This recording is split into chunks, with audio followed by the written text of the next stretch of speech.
What's up, guys? How's it going? Back here to do another live. I had a lot of people asking me about this, and I love doing these. So time to jump in and do another one. We've hit like 2,000 members in the group now, which is absolutely crazy. You guys are awesome. I appreciate every single one of you who joined the group, and we're going to keep growing to 10K and beyond. This year is about to be crazy, and I'm excited to go on the journey with all you guys. What's up, Alex? What's up, Matt? Thanks for tuning in, guys. Good to see you here. What's up, Chris? 7 viewers. Cool. People are starting to come in. Now, it's cool to always see the same people in my group constantly commenting and providing value. And I don't always comment and message these people directly, but y'all got to know I appreciate that more than anything, because that's what keeps the group alive. It can't just be me answering questions in there. Having other people that are there to answer the questions and keep everything going and keep providing value is crazy. And I appreciate all you for doing that, most definitely. But we got 9 people in here, so let's cut the BS. Any questions you guys have, just hit me with them, and I'm happy to answer them, and we can get this going. I'll probably stick around for 30 to 45 minutes. I'm chilling with my little brother right now. He's playing the game, so I can't be on here for too long. But yeah, I had a good day just chilling with him. I took him, went to Sky Zone, jumped on some trampolines. We got some food, went and got a smoothie, and now we're just kicking it. So, Matt said, just a month ago, I was watching your vids, feeling unmotivated. Tomorrow, I'm going to hit 100K in 24 days. Thanks, bro. You're an inspiration. Bro, don't thank me. Thank yourself, because truthfully, you did every single thing to do that and get to that point. So glad that I was able to be a piece of that puzzle, but that's all you, bro. Keep going. I want to see 200K. I want to see 500K. I want to see $1 million. Keep going for sure. We got our first question from Chris. Chris says, for testing, when you do worldwide ad sets, do you do USA and worldwide in the same ad set or separate? So recently, when I've been testing, I will do the e-packet countries, but it's sort of the same as worldwide. So we'll go ahead and say that for this conversation. I usually do worldwide, and I also do USA in a separate ad set using that multiple ad sets tool. So if I was launching 4 audiences worldwide, it would end up being 8, because I'd also launch those audiences to the US. But I don't necessarily do that on every product test, because it can get really expensive when you're constantly launching 20 ad sets per campaign. So mainly, I just do worldwide or ePacket. The next question is from Donald. What's up, bro? Thanks for tuning in. I appreciate it. He says, does targeting worldwide work when you have a brand new pixel, or should I focus on more of the higher GDP countries?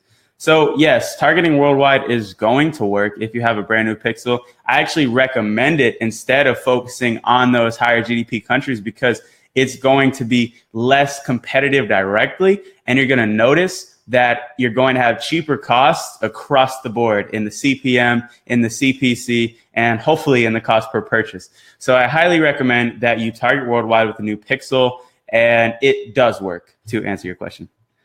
Hi, what's up, Mom? My mom's always supporting. I love her. She's always tuning in. She's always commenting. That's my best friend. Yoon, he said, do you do broad audience targeting or specific interest? Yo, go check out my YouTube videos, bro. I've answered this question many times, and to answer it now, I do broad. I don't do specific, but I got a lot of videos talking about this, and those are some of my most popular ones. So definitely check out my strategies. Facebook Blueprint video is a must watch. That one, if you haven't seen that, that's the most valuable video that I've made. That's one of the most valuable videos on YouTube talking about Facebook dropshipping, etc. And also the targeting video I have covers exactly how to find interests and find audiences to target.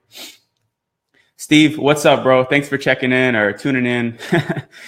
He said, following on from your website conversion versus PPE video, what is your suggested approach for a brand new store pixel? So similar to what I was saying to the other person, Donald, you should do website conversion every single time when you're launching a e-commerce campaign. There's no doubt in my mind that that is what you should be doing. And also you should do worldwide targeting for cheaper costs, because you're going to be in a less competitive pool of people. Thanks for the question. I'm happy to answer and happy to have you in this chat. John says, what is your theme and your store's load speed? So I have 2 stores at the moment. One store is using the Brooklyn theme, which I'm a big fan of because it's really responsive. The product pages look incredible and the homepage looks awesome. Also, my main general store, I use the Venture theme, which I really like because there's a huge room for customization, and we've customized that theme heavily. So I use Venture and Brooklyn, and I highly suggest those themes. I haven't checked my load speed in a while, but I think on my main landing page for one of my winners, it's about 5 to 6 seconds. It could be faster, but we have a lot of reviews and we have other apps and widgets on there. So yeah, that's that. Avin says, when scaling and duplicating budgets, say from 20 to 40, do you keep the $20 on for how long?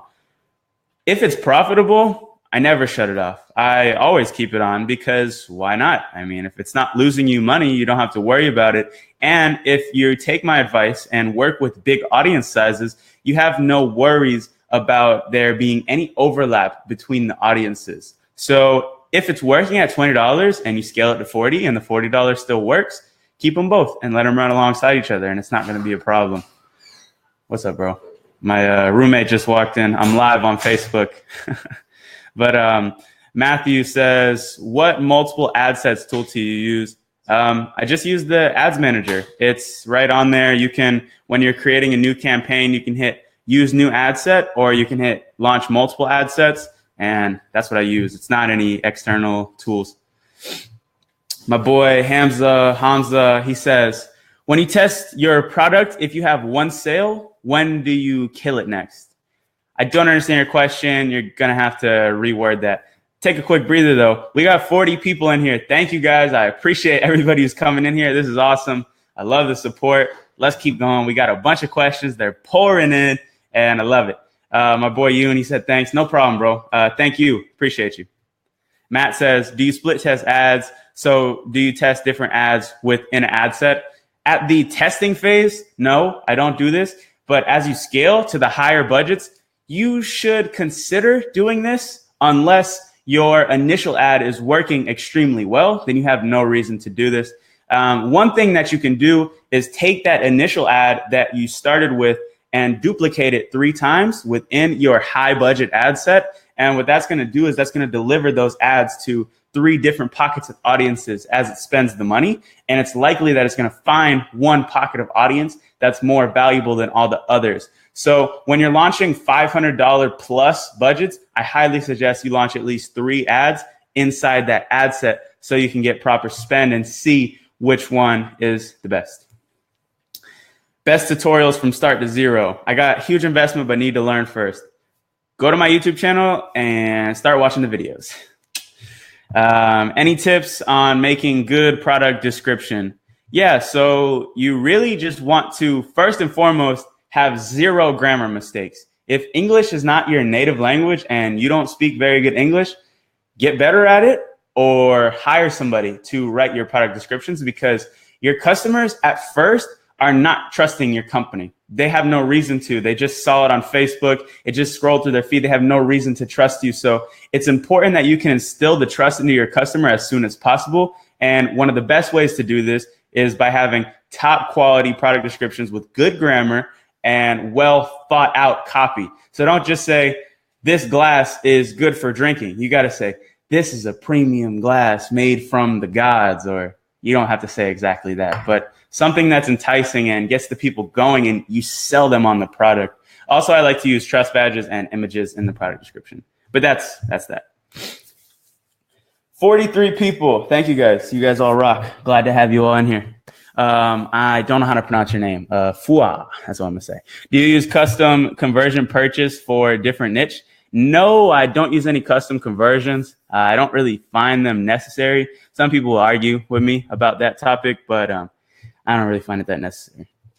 How do you stay motivated? Good question. There was a short period of time, the past maybe months, or about January and the start of February, I was really feeling down. I wasn't really feeling that motivated. I wasn't feeling that inspired to continue pursuing. So I made a power move. I did something huge, And you guys are going to find out about that shortly, what I decided. But I just lit another fire under me. When I was first starting and getting my business up and going, I had a fire under me. I was home. I was stuck with my parents. Nothing wrong with my parents, but I was stuck with my parents and I wanted to get my own crib. I wanted to move out, do all that. That was the fire that I had under me to keep me going. And now I moved into this nice apartment. You know, I love it. It's beautiful. It's in a good, clean area, all that other stuff. But I got comfortable. I lived in this place for 6 months. I got comfortable. So what did I do? I made another power move. I set myself up in another position that you guys are going to find out soon. And now I'm motivated again to keep going. So for you, figure out what it is that you want to do. Figure out what it is, why you started this business in the first place. Is it to spend more time? I see you got a wife or a girl. Is it to spend more time with your girl? Is it to take your girl on trips, vacations, whatever it is? And think about that. And once you're able to get that in the front of your mind and stay in tune with all that, the success and the motivation will come right after. But if you don't know what you're working for, you don't have the ultimate aim behind you, you have no reason to be motivated. You're just launching products on Facebook, and that's boring as fuck. So that's that. Sandro, what's good, bro? I appreciate you, bro. I saw your DM on Instagram, and I appreciate that for real, from the bottom of my heart. So we'll link up for sure, bro. I know you wanted to hop on a Skype call, so we can do that sometime. He said, which scaling strategy is working best for you? Manual or auto? Which audience size? Which budgets? And how many ad sets / ads? Whew. All right, that's a big question. So I do have a video on my channel talking about my scaling strategy, and not to just funnel you into my channel and all that, but I think you should watch that video because that does cover my strategy and I think you should follow that. But just briefly, what I like to do is I start with low budgets, so $5 to $10, and I let them run, see if I get any success. And from that point, I duplicate those low budget ads to a $100 budget.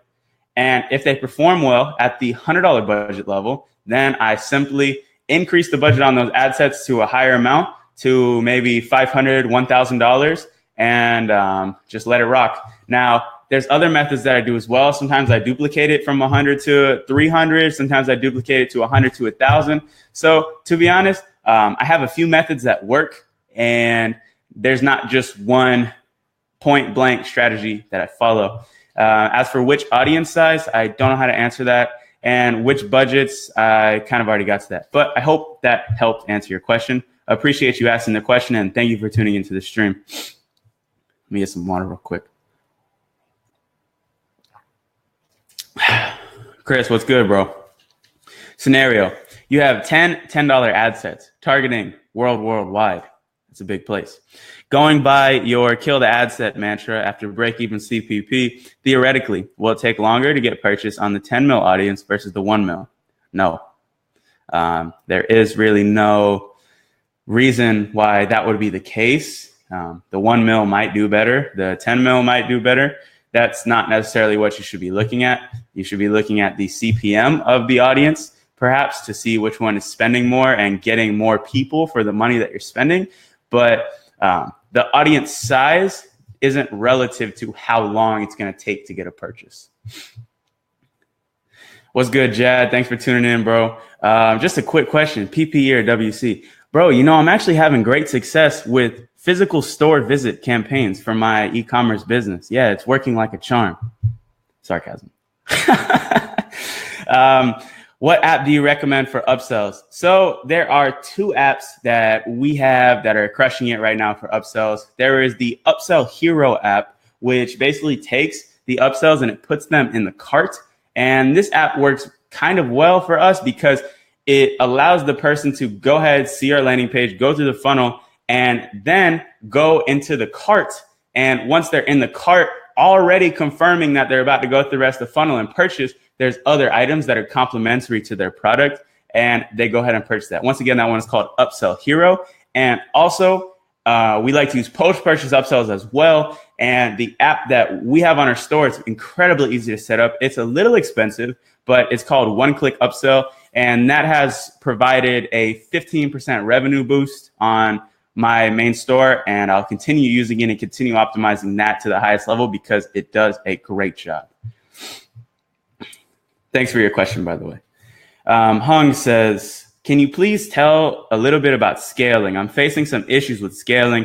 I tried duplicating multiple ad sets with same everything or create new ad sets with higher budget, but none of them work. My audience size is 900K. So 2 things. 1, not every product is scalable. Just because you didn't have success with scaling a product with a certain method, it doesn't entirely mean that that product scaling method is flawed. A lot of the times what it means is that your product is just not scalable to a large level. And it's likely that there's a flaw somewhere in your funnel, whether it be the video ad, whether it be the website, whether it be the product itself. It is likely that there's a flaw within that funnel. So it's up to you to optimize that a little bit better. And also with an audience size of 900K, you're not giving yourself that much room for scalability in the long term. Sure, at $100 budget, you'll be able to scale and run it up all day. But once you hit the $1,000 plus budgets, you're going to burn through that 900K audience size in no time at all. So hopefully that kind of gave you some value. But just because a method isn't working, it doesn't mean that the method is flawed. It's usually a sign that the product that you're working with is just not scalable to a high level. What's up, Josh? How's it going? Thanks for tuning in, bro. I really appreciate it. He says, hey, Jordan, when you create lookalike audiences, do you target any interest in them or keep them open? So you definitely should not be targeting any interest in your lookalike audiences. That kind of ruins the point. Keep them open 100% so you can truly allow Facebook to do what it's good at and find those people that the algorithm has been trained and programmed to do. Once you add an interest in there, it messes that all up. And I don't recommend you doing that at all. Gali says, how much you duplicate ad set when she works very well? So it really depends on the budget that I'm working with. And this advice is just kind of like blanket advice. But if I'm having success at the $10 budget, usually I just go straight from $10 to $100. Now, you don't have to do that, but I used to go from $10 to $30 to $100. And I find that it's kind of a waste of time.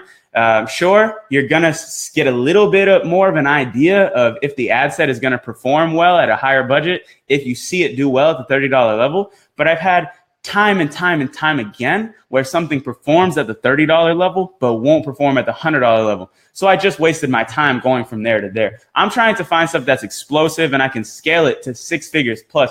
I don't really care so much about these little ad sets nowadays. Sure, I keep them running. They're profitable and all that, but I'm going from 10 to 100 usually. But if you're on a low budget and you want to be safer with your approach, which is fine. I was for the longest period of time. Only up until a month ago was I doing this duplication. But go from 10 to 30 or 5 to 30 and then from 30 to 100. That's what you should do. Ronnie, what's up, bro? Thanks for tuning in.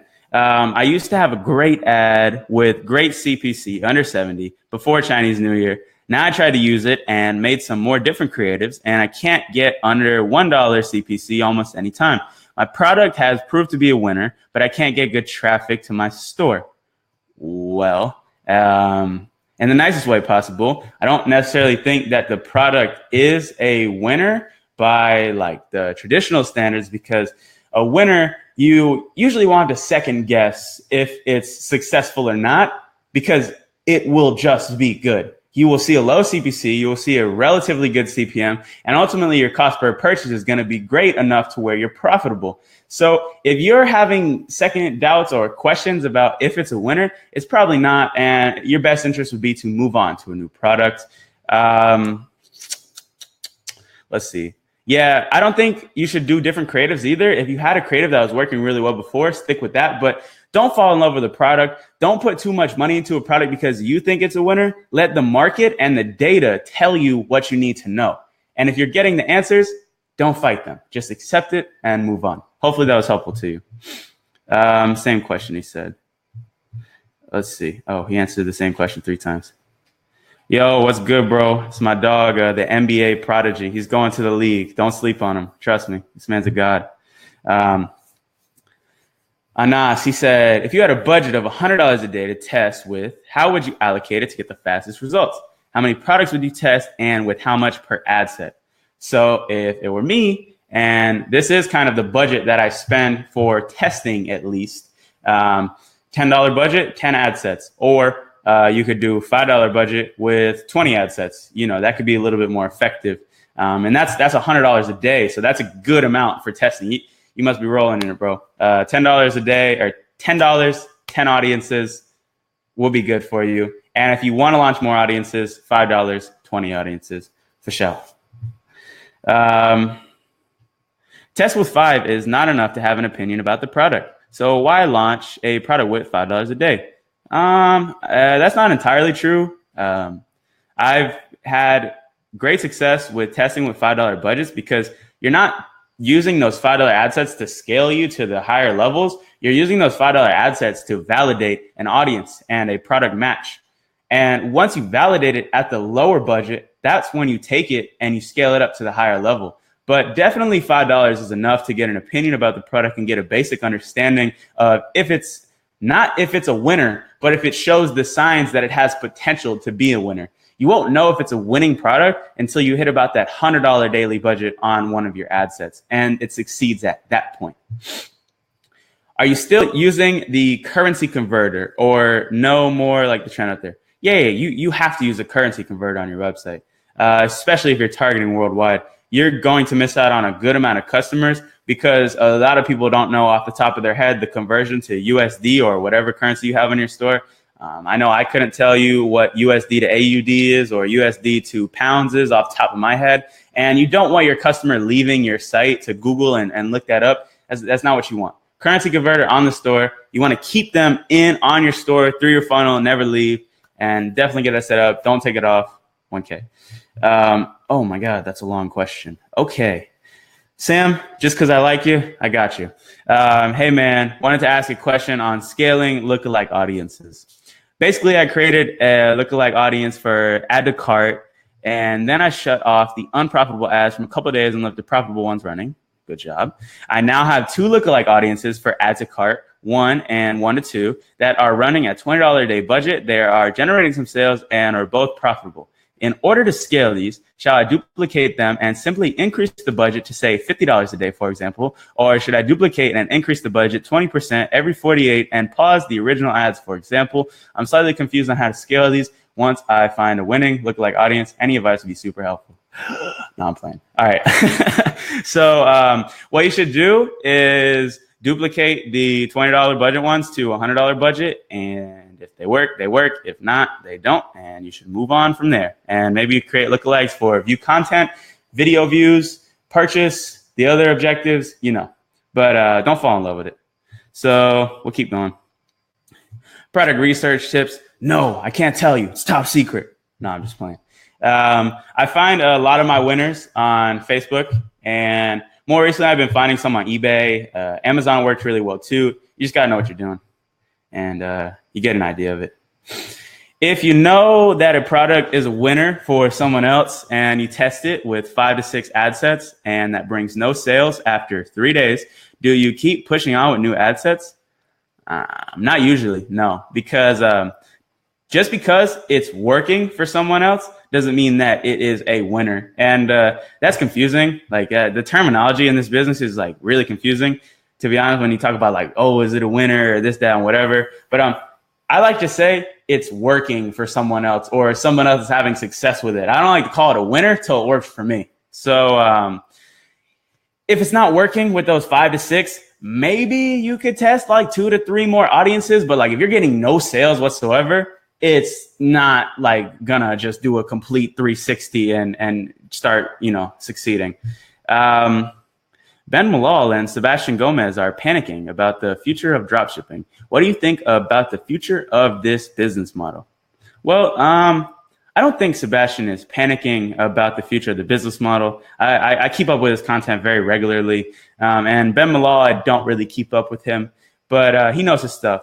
But I don't think anybody should panic about the future of dropshipping. Dropshipping as a business model has been around for years on end. Even before we had the internet, people dropship over sales on the phone. Like dropshipping is nothing new. But what people should begin to worry about is that little copy somebody else's video exactly, throw it up on a cheap little crappy product on AliExpress and do awful customer service and send it out. Yes, that is going to die in maybe a year or a year and a half's time, probably even less than that. Customers are getting smarter. They're not stupid. But here's the thing. People always are looking for that new, cool, and innovative thing. or that new gadget or tool that can improve upon in their life, that's never going to go away. People are never going to stop buying products. So the solution is to continue to implement better systems such as top quality customer service, good shipping times with a great supplier, and an awesome customer experience, so you can have a customer base that comes back and purchases from your site again and again and again. Cold traffic sales on cheap AliExpress products is not going to be around for 10 years to come. So sure, if you want to talk about drop shipping from that perspective, yes, you should be slightly worried if you're not doing the proper things, such as doing good products, high quality stuff, not cheap stuff that doesn't work, not scamming your customers, giving your customers a good experience, and ultimately building a long-term brand that's not just here as a cash cow. So don't panic about it.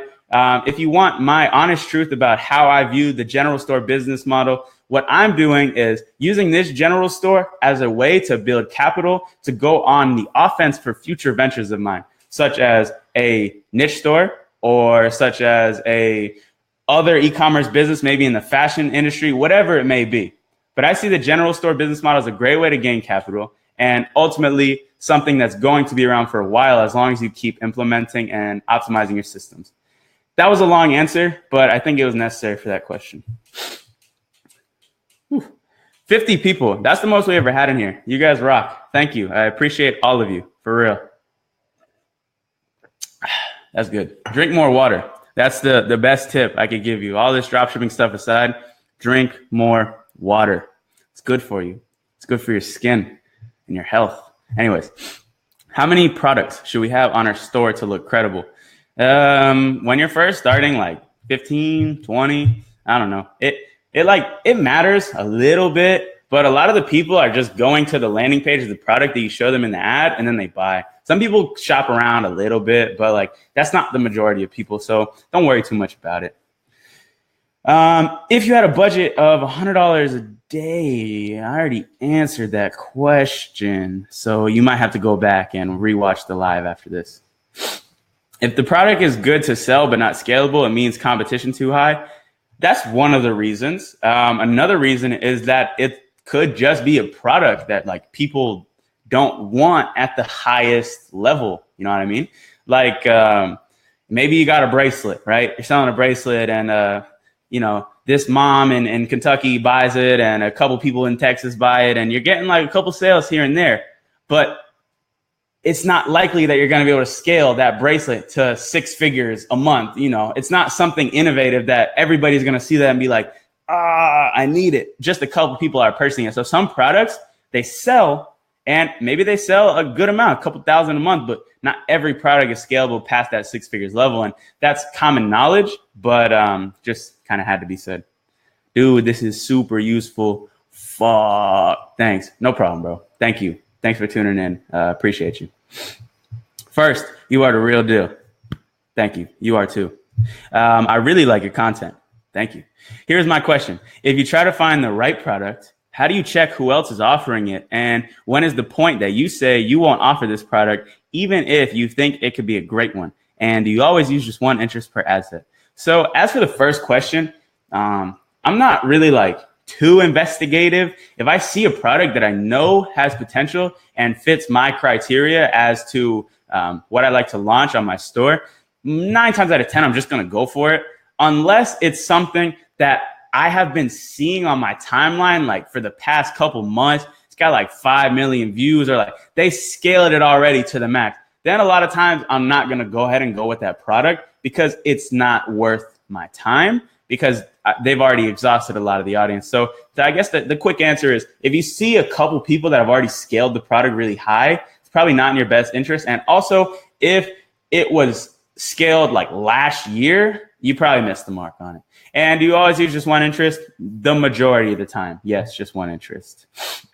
If you are testing at $5 per ad set, what number of sales are you looking at for before you decide you can scale it? Also, how many days to let a $5 ad set run while testing? So, Kimanis, I think you should go check out my Facebook Blueprint video. It's an awesome video, 45 minutes long, value packed. Get a notebook, start scribbling some notes so you know what metrics to look for. But because I like you, because I like the support, and I appreciate you tuning in, I'm going to give you the answer. Usually I'm looking for like 3, 4 profitable sales, sometimes 2 if the sales are like super cheap, but 3, 4 is a good metric to go off of before you decide that, hey, this is going to be scalable. And I'm not saying 3, 4 sales. I'm saying 3 to 4 profitable sales. And I'm not saying 3 to 4 sales where you're like profitable by $1. I'm talking 3 to 4 sales where you're making at least 5 times return on investment. That's when you can feel comfortable scaling from that $5 level. If you're hardly making any money at the $5 level, do you really think it's going to continue to scale and do extremely well at $1,000 or $100 budget? Hell no. So that's that. And how many days do you let a $5 ad set run while testing? Usually I let the $5 ad set run until it spends the break-even cost per purchase. So let's say you get a product from AliExpress for $5. You're selling it for $20. Your break-even cost per purchase will be $15. So therefore, we would let that ad set run for 3 days. And if you get no sales in that 3-day period, it's not going to be scalable. Hopefully that helped you out, and keep crushing it. Rick Marks, are you using any other platforms to market besides Facebook and Instagram, like eBay or Google AdWords? Never used eBay to market my products before. Thanks for the suggestion. I might have to look into that. And yes, I did set up Google Shopping for one of my big winners, and it was bringing in some revenue. It was bringing in like 10, 15%, like not too bad. And then my AdWords account got banned. I don't know. I literally didn't do anything. I set up the campaign. I set it to launch, and I was checking every day to see the sales that it got. And next thing you know, I get an email that says, you have been banned from Google AdWords. So I didn't talk to the Google boss yet. I didn't call support or anything like that, but currently banned. So that's that.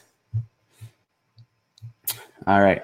We got another long question from my dog, Sandro. He said, I have hit 500 plus purchases on my Pixel. Everybody give Sandro a clap. No, I'm playing. I have just tested 9 lookalike audiences, each one with 6 ad sets, some of them with 1 ad and others with 3. Daily budget is 15 for each. I turned off all the ones that did not convert, and the ROAS of the remaining ones go from 6 to 30. Sheesh. I tried scaling the 2 winning lookalikes today with 10 ad sets each at $30 daily budget. We're almost hitting 4K, but most of them are tanking. ROIs seem good, so what is your advice for scaling further? Tough question. Well, if the lookalikes are working well at the $30 budget with this 6 to 30 ROAS that you're saying, just duplicate them to the $100 level and see how they do at that level, and kill the ones that don't work. It's kind of like it's like survival. Like you gotta cut the weakest link. So if it's not doing good, cut it off the island. If it's doing good, promote it, give it some more money to spend. But this is one of those questions that like I would literally have to go into your ad account and see firsthand which ones are working. Tough question to answer, but the short tail answer is whatever ones are working, dupe them up to a higher budget, stop falling in love with that $30 budget and see what works at the higher level. That's how you go from the 2K days to the 10, 20, 30K days when you get comfortable with spending a lot of money. Do you recommend to do post boost for $10 for social proof? No. Short answer. And after we have a ton likes and comment, switch to the right interest. No, don't do that. Don't do that. If you find a winning lookalike audience, do you keep it on a daily budget or lifetime budget? For me, daily budget. A lot of people have success with lifetime budget. To each its own. Which variable do you usually test for in your different ad sets? Perhaps we're talking about the conversion objective, and we'll say purchase, if that's what you're asking. I hope that's what you're asking. I hope I helped. If not, yeah. Gotcha. It's $15 a day. Good for ads. No. You're going to need a little bit more money than that. Yeah, most definitely. This is real content. I can finally take notes and masturbate after. All right. How to define product saturation? You could define the product saturation by the metrics that I shared before, such as it was scaled up to like, you say like 3 million plus views on your timeline like a couple months ago, it's probably not worth your time. It's one of those things that like you just get an eye for. Like I really have a hard time answering it because I don't know. Like with the people that I'm working with one-on-one, they send me products and I don't know. I feel like I'm like a god or something because I have like a sixth sense. Every product that I see on the list, I'm like, oh yeah, I know that product, or oh yeah, I've seen that product. Like I just spend so much freaking time on Facebook and Amazon and these other websites. Like I see these products all day. So just the more you do market research, the better you'll get at it. That's what I can say. Thank you, bro. I appreciate you tuning in. Appreciate you asking the questions. People like you keep the group alive, and I appreciate you. Top 5 websites you spy on. I'm not gonna do that because like I don't know who's in this live. I don't know whose website is who. And like if it were me, I wouldn't want somebody putting my website on blast to spy on for free. So I appreciate you, bro. I appreciate you asking the question, but I'm not about to do that just out of respect to everybody else. And that's how I like to be. Which tasks do you delegate to VAs? Video ad creation, fulfilling orders, etc. And I'll answer that question first. So this is something that I am freaking crushing at right now. I'm trying to become a master at this because this is how people make millions and billions of dollars, is learning how to delegate tasks and learning how to manage employees to optimize their systems to the highest level. Look at Elon Musk. That man is a genius. Don't get me wrong. But he's not in there building these rockets hand by hand. He's good at hiring and finding the people to build the freaking rockets for him. And then when those Falcons land just like this, guess who gets all the credit for it? Elon Musk. So for me, I'm working on perfecting hiring people and managing those people to do things in the best possible way. Just had to get that out of the way. What tasks do you delegate? Video ad creation is something I'm currently trying to find. I've been going through VAs like crazy, bro. And I even had a personal friend come on and help me do the video ads, but I couldn't really do that because his rates were kind of high. And like, I don't like having friends work with me. It's not a good mix, friends and business. But video ad creation is most definitely something that you should delegate once you start to see a little bit of success, because you can't delegate it if you can't teach it to somebody.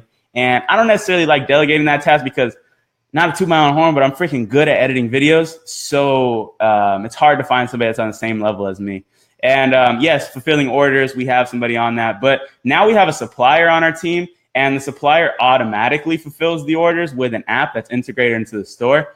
God bless him. And if you're scaling your store past $2,000 a day, hit me up and I'll put you on with my supplier.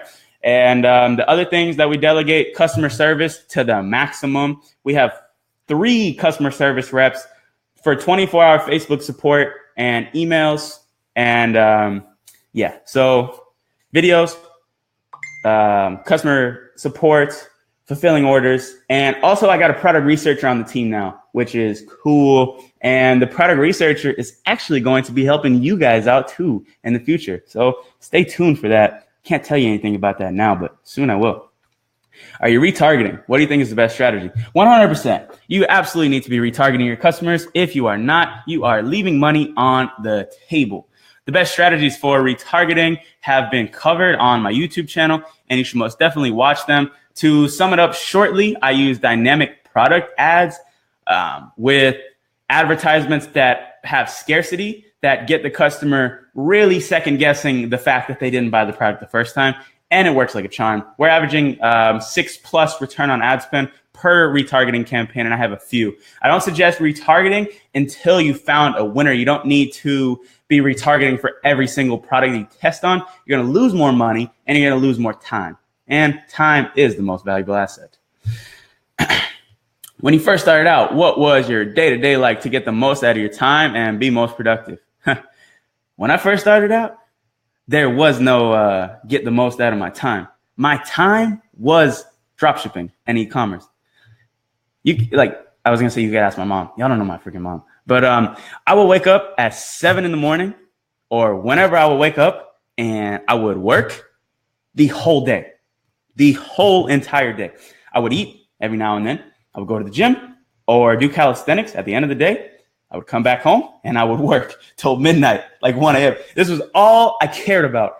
Now I have time and I have a little bit more freedom with my schedule. I'm still a grinder. I'm still hustling. I still have these 12-hour days every now and then. So, yeah, there you go. True words, she says, entire day. It's a fact. That really happened. But that's what you should do, is get in the trenches and start working for real. What ideal the range on the size of an audience for testing? And what is your opinion on how product price affects conversion rates? First question, 1 million plus. 10 million plus is ideal for extreme scaling capabilities. And what is your opinion on how product price affects conversion rates? Depends on the product, bro. Some products are supposed to be priced a certain way. Some products are supposed to be priced cheaper, some higher. Watch my video. I got one about pricing products. Tough question to answer. Sam, back with another question. I'm going to answer it after I get some water. Drink more water. We got to do a quick PSA, guys. This is really important to me. Drink more water. Soda will kill you. Anyways, back to what Sam said. What's your opinion on changing the website conversion goal from purchase to like ATC or IC? I heard that changing to ATC or IC can be good because there will be more data for them than the purchase goal. Well, I don't recommend this, and let me tell you why. While you will be getting more data for Facebook to optimize on, it's not necessarily the data that you want. You're wanting Facebook to be optimizing those purchases, and you're wanting Facebook to be finding those people that purchase the item, not so much the people that add to cart and initiate checkout. I can tell you firsthand, I have about a 2% drop-off rate in people who add to cart and people who actually go ahead and purchase the item. So what that's telling me is that there's a lot more people who are window shopping and just going through the funnel and not actually purchasing. So what Facebook's going to do is take those add to carters, initiate checkouters, and take those people, and it's going to optimize for them. And while this may be good in some cases, you want to optimize for the purchases because that is our goal. That is what we're going for. And that is I don't have a word. So I'm going to end it on that and call it that. Love your stuff, bro. Love you. What is your product research method for Amazon? Top secret. No, I'm kidding. There's a couple ways you could do product research. There's not like one product research method. I kind of like do like a shotgun approach. I just search Amazon, dude. Like I go to bestsellers, movers and shakers, and just click around and just look for hot products. Yeah, Unicorn Smasher is a good one for sure. But really, I'm just looking for good products,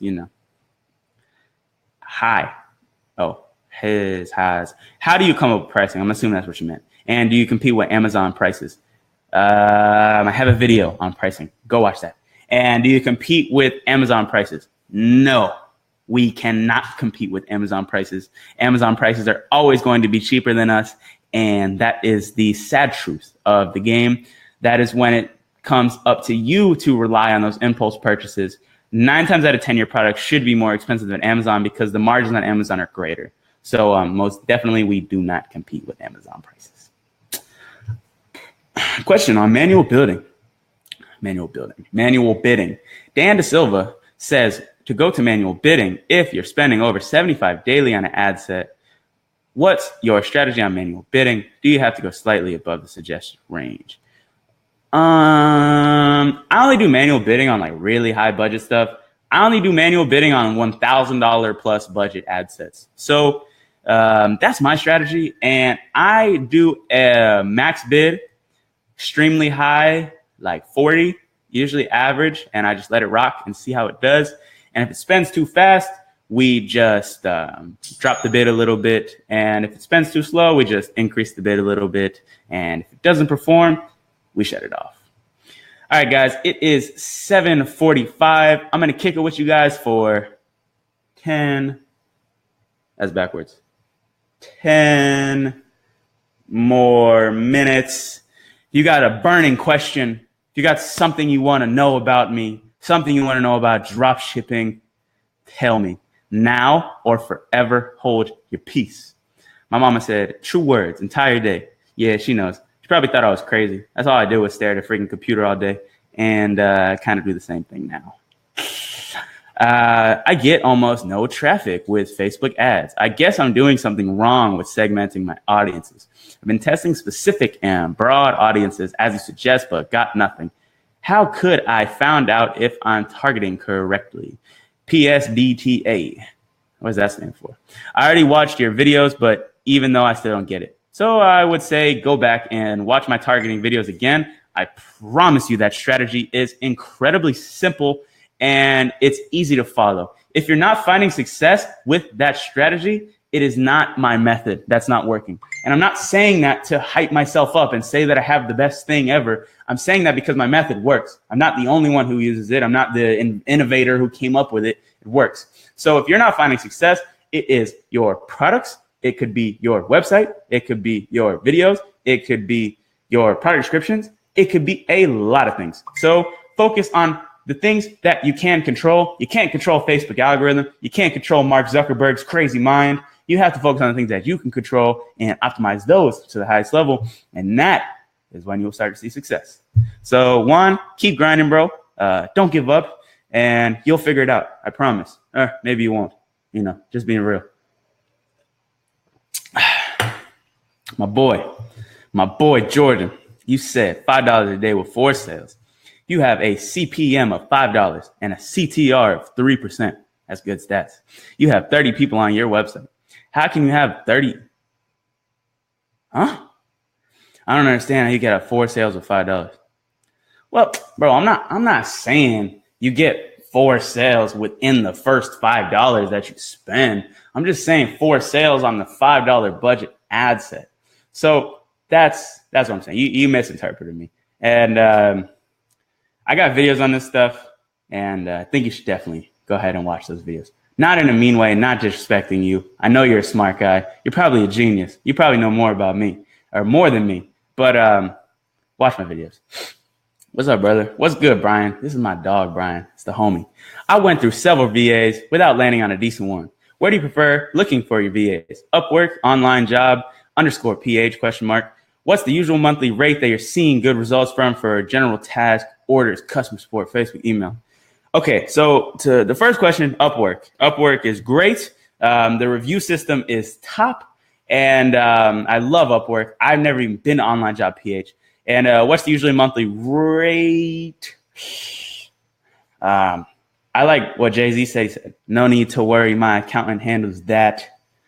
I don't know. We spend I don't know. I don't know. I should know my numbers. I'm the freaking founder of the business. I got to learn my numbers. Thank you for asking that question, because I got to know how much I'm spending on these people.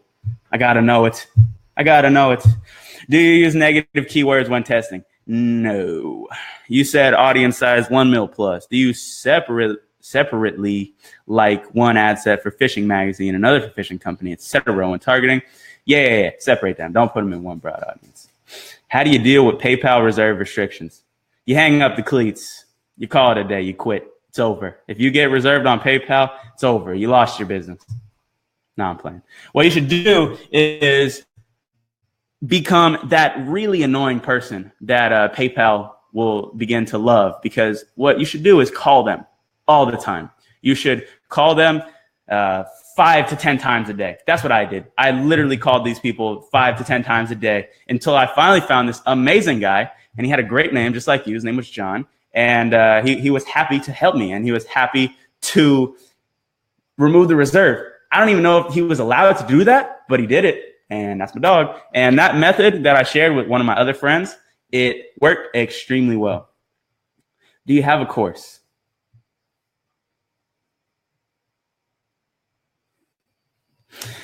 Thanks, man. What was your schedule like? Would you do product research, then start testing campaigns throughout your day to be most productive? So for product research, I was doing it all day, because I'm on Facebook all the time, and I'm on Instagram all the time. So that's pretty much like inevitable product research happening. And then I would also dedicate a couple hours to product research. So I was doing product research in specific time slots too. And what I would usually do is compile a list of products that I wanted to test. So we'll say like 7 or so. And then I would just knock out all the videos and just start launching the campaigns and then start watching my money go down the drain. And when I was broke, that hurt. And even now it hurts sometimes, but that was on my schedule. It's like, Mario, thanks for asking the questions, bro. If that's something that you struggle with is scheduling and figuring out, what you should do is go to your local Walmart. They should sponsor me, and buy a whiteboard about yay big, stick it on your wall, get a marker, and every day, right before you go to bed, write down what you need to do for the next day. And there you go. What's going to happen is the next day, you're going to wake up, get out of bed, brush your teeth, do whatever you got to do, and look at that whiteboard and say, okay, this is what I got to do. And if you don't do it, you're going to feel bad. You're not going to feel happy. So kind of hold yourself accountable. And if that doesn't work for you, get an accountability buddy. I don't know, or just stop being lazy. With what companies are you working when sourcing products from China to fulfillment center? Like I said, I have a company that's working extremely well for me. If you're doing over 100 orders a day, PM me, and 100 orders a day on one product. PM me and we can work, and I will share my people with you. I see that you mentioned you have 2 general stores. I do not have 2 general stores. I have a general store and a niche store. What made you want to start drop shipping? I was broke, and I just saw an opportunity. My little brother, he loves fidget spinners. At one point in time, he loved fidget spinners. I don't know about now so much. And I saw that you could sell those products at scale. And I wanted to figure out how I could get my piece of the pie and sell that product myself. I didn't have money for inventory, so I had no clue on how to do that. So I looked up ways to sell products without any inventory. I found drop shipping, and I started that store, and it failed. But from there, I decided to start my general store, and now we're close to hitting $1 million in sales. It's the poster child, perfect story, whatever you want to call it. How old are you? I'm 12. No, I'm kidding. 20 years old. Just turned 20 in January. What kind of mindset should we have for testing? Good question. So when thinking about testing products, a lot of people, they say, oh, I'm launching this campaign. I'm about to lose money. No, that's not the way you should look at it. What you should look at it as is you're taking your money and you're investing your money in data. Now, that data is not always going to be good. A lot of times when you're first starting out, that data is going to suck. It's going to say no sales, shitty link clicks, high CPM, etc. And what you should do is say, okay, I need to improve. I need to find better products. I need to get my store better. I need to get better video creatives, whatever it may be. Take the money that you spend as an investment in data. That's the mindset you should approach when testing these products. Because if not, it's going to hurt your soul. It's going to hurt you watching this money disappear out of your account 150%. And it hurted me too. So once I learned to manage those feelings, I was good. What's the best conversion rate? 100%. No, I'm kidding. An average conversion rate should be around at least 2%. A good conversion rate is above 4%. So 2 to 4% is a good area to float around. Did you ever expect to grow this big? What's next for you? Well, Rick, to be honest, if I look at myself, if I look at the current position, don't do that. If I look at the current position of where I'm at, I don't consider myself big. I consider myself as just getting started. I'm just getting the gears turning. This was always in my mind for what I wanted to do, not necessarily be Jordan Welch, the eCom guru or whatever. That's not what I wanted to do. More or less entrepreneurship, helping other people become entrepreneurs and sharing my truths and what I think is right to me. What's next for me? A lot of stuff. I have something big happening in my life next month, and I'll be sharing that with you guys soon. I don't want to go public about it yet. And I got some cool stuff going with my YouTube channel, my personal brand, and with my e-commerce businesses. We taking those to the moon, baby. I want my general store to do over 2 million this year. Easy. And my niche store, I'm trying to take it to at least 500,000 in sales. So we'll see. 754. I'm going to answer 3 more questions. Boom, boom, boom. What are the different targeting categories you do in each ad set, such as if I was in the music niche, like stores, websites, hobbies, artists? Tough question to answer. Usually what I do is, let's say we're selling something like, you've seen this remote before. This is for lights, the lights that are right there. So it's like an LED light strip. If I was selling that product, what I like to do is come up with the broadest term that's related to that product. So we would say lighting. I put the lighting term in there, I hit suggestions, and I see what pops up. That's what I do. And then I create angles from that method. So maybe it would be lighting first, and then home as another angle, and then computers as another angle. And then I put all those in, I do suggestions, and it pops out. Good for you. I have a video on this, and you could watch the video, and you could see me literally finding a product, targeting for the product, and showing you what to do. Thanks for your question, by the way. 54 people in here. I love you guys. Thank you. Mario, thanks, bro. Appreciate all your insight and all the free content. Thank you, Mario. You asked a few questions in here. I appreciate you. Hopefully I see you around the group a little bit more, posting your huge screenshots of 100K plus a month, because I know you better do that with the mindset that I'm giving to you and putting into your brain. Keep crushing it, bro. What would be, I already answered that question. All right, 2 more questions. Did PayPal remove your rolling reserve, your fixed reserve, or both? Why are you crawling on the floor?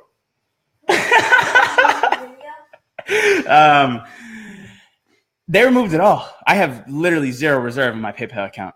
I'm good. I got all my money. Kate Z, you get the benefit of the final question.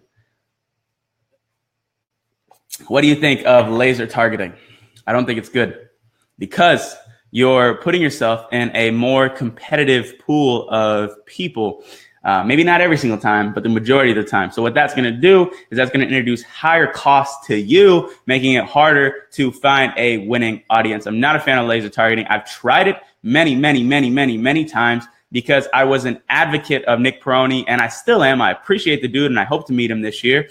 But his methods just don't work for me. So I had to go out and figure out my own methods. David, come in here. You don't want to be in the live? My mom told my brother to get in here, but he doesn't want to do it. Just come in real quick. You ain't got to do anything. Just pop in, wave your hand, say hi. This is my little brother. His name's David. I'm about to help him make $1 billion in his lifetime. I'm going to put him on to everything when he gets enough money. But yeah, guys, 7:57 p.m. I was just in here for an hour banging out all these questions. I appreciate all of you. You guys are seriously awesome. I can't express this enough. You guys are amazing. And we're going to keep growing this group. We're going to keep scaling our businesses, and we're going to keep crushing it this year, the next year, and the years to come. I hope you guys got some value from this. If you did, leave a like. No, I'm playing with you. If you did, just let me know. Shoot me a message. I appreciate that. And like I said, we had about 50 people in here like the whole time. So no cap. You guys are awesome. I love y'all. And we will keep going. I'm going to see y'all on YouTube. I got a video dropping in like the next hour. So stay tuned on that. But for now, I'm gone. Peace.